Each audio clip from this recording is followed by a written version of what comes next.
Hello, my name's Chris Worden. I'm from First Business Rescue. Today's video is where I'm going to try and explain and answer the question, what does it cost to liquidate my company? So if you're watching this video, it's highly likely that you're searching on the internet or social media. Your business may be in trouble and you want to know, well, what is it going to cost to actually close my business? And that's what I'm going to try and answer. Now, first of all, I want to get this out there up front. It does depend. Okay, there are many variables when it comes to company closure. You know, have you got one creditor? Have you got 300 creditors? Do you owe £10,000? Do you just owe a bounce back loan? Do you owe a bounce back loan HMRC? Do you owe £1 million? So there's many variables. But generally speaking, in the UK, for a small liquidation of a limited company, prices will start from around £4,000 to £6,000 plus VAT, depending on who you use and what area you're from. Now, I've done some notes. A lot of people ask me, well, what do I get when I pay these liquidation fees? There's quite a lot of work that's involved when you place a company into liquidation. So what your liquidation costs get you are a creditors meeting. The insolvency practitioner that you choose will have to collect all the information from you to raise your liquidation papers, which they will send out to you to sign. They will then write to all your creditors to inform them that you're going into liquidation, and they'll handle any inquiries or queries from your creditors going forward. Now, remember, if you've got two creditors, a bounce back loan and the HMRC, it's a lot less work than if you've got 50 creditors. So bear that in mind when you're speaking to an insolvency practitioner. It will also pay for the director investigation. So there will be a conduct report done on you as a director once you go into liquidation. There will be the insolvency practitioner will look at all your bank statements. They'll look for things like directors' loan accounts that are overdrawn, preferential payments, transactions that have been made under value. They're also there to distribute money to creditors. So if any assets are sold or any cash is recovered, it's the insolvency practitioner's job to distribute that to the people that you owe the money to. Now, another question following on from this generally is, well, how do I pay for a liquidation? So there's a number of reasons. I mean, let's be real here. Most people are calling an insolvency practitioner. You're searching on the internet for this advice because there's not a lot of money left available. So there are a number of ways you can fund the closure of the company. Listen, the first way is you use company funds. You know, you've got some funds in the company account. You can use them to pay the insolvency practitioner's fees. Your company might have some assets. It might have some stock, machinery that can be sold to cover the liquidator's fees. Or you might be owed some money in, and the liquidator can recover that money in and take their fees. If you've got no cash, you've got no assets, you could be expected to pay it personally, because a lot of directors don't want to be forced into liquidation. They don't want to be a compulsory liquidation against their name. So they decide to pay the liquidator's fees themselves.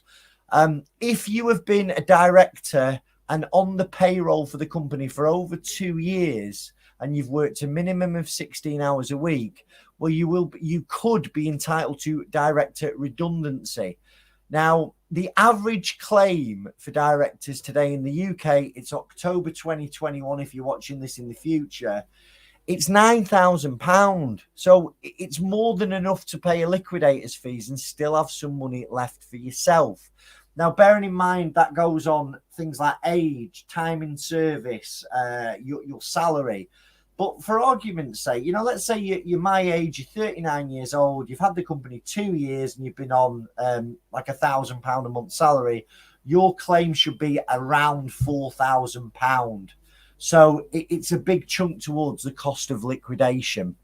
Now, this is the important part of the video. When you're deciding on who do I liquidate with, who is the insolvency practitioner I should choose, it shouldn't be just on the basis of how much they're charging you to liquidate.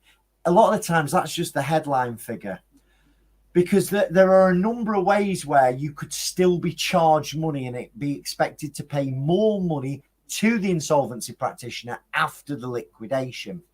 And the things you need to check out, the two key things are, number one, overdrawn directors' loan accounts. And that is where you owe the money to the company. So it's seen as an asset of the company when you go into liquidation, and it's the insolvency practitioner's job to recover those funds from you. So let's say you owe the company £30,000. The insolvency practitioner is going to chase you for £30,000 once you go into liquidation. So the 4, 5, 6 grand you've paid to go into liquidation, you're now being chased for £30,000. Okay, that's where extra fees come. So how do I check whether I've got a director's loan account? Well, you can start with checking in your last set of accounts. But because your accounts are normally out of date, you do them last year, you want to speak to your accountant, see if they have some management information. Your accounting software might show whether you have a director's loan or not. Or the easiest way to check this, if you've not got any of that information to hand, is go from the date of your last set of accounts on your business bank statements and work out how much you have taken out of that business since your last set of accounts. And that could be like a worst case scenario on your overdrawn director's loan account. And if you've got one, don't think that the insolvency practitioner will not check. Of course, they're going to check. That's a way that they can increase their fees when they bill you. So have a conversation with the insolvency practitioner up front. Obviously, if you want some help understanding your director's loan position, First Business Rescue will give you a free analysis of any potential director's loan account of your business.